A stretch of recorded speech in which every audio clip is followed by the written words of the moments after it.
ఇవాళ జరుగుతా ఉన్న ఘటనలో దాదాపుగా ఇప్పటికే 9 మంది చనిపోయారు. దాదాపుగా మరో 5 మంది హాస్పిటల్లో వైద్యం పొందుతా ఉన్నారు.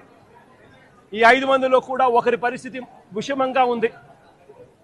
వీళ్లకు కాంపన్సేషన్ విషయంలో నిన్న చంద్రబాబు నాయుడు గారి సుపుత్రుడు మాట్లాడుతూ ఆయన మాట్లాడిన మాటలు చూస్తే నిజంగా నాకు ఆశ్చర్యం కలిగిస్తుంది.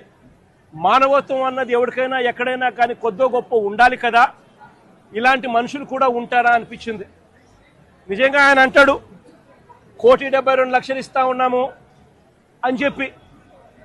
నాకు ఆశ్చర్యంగా నేను అడుగుతా ఉన్నా, అయ్యా లోకేష్ గారు, ఈ 1,72,00,000లో మీరు ఏదైతే మాట్లాడుతూ ఉన్నారో ఆ ఎంప్లాయీస్కు రైట్ఫుల్గా వాళ్ళకి రావాల్సిందే కదయ్యా నువ్వు ఇస్తా ఉన్నావు, ఎక్స్ట్రా నువ్వేమి ఇస్తా ఉన్నావు అని చెప్పి నేను అడుగుతా ఉన్నా.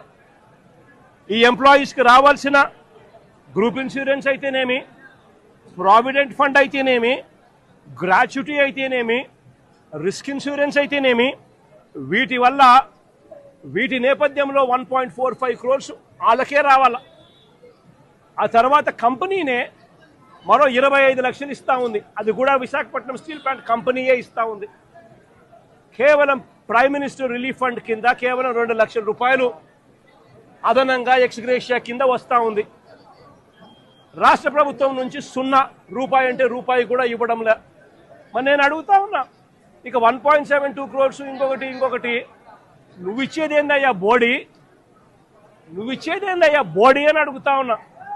వాళ్ళకి రావాల్సిందే, వాళ్ళ హక్కుగా వాళ్ళకి రావాల్సిందే, వాళ్ళకు వస్తూ ఉంది, వాళ్ళకి అది ఇస్తూ ఉన్నారు, అది వాళ్ళకి ఇస్తా ఉన్నారని మీరు చెప్తా ఉన్నారు. ఇది నిజంగా ధర్మమేనా న్యాయమేనా అడుగుతా ఉన్నా.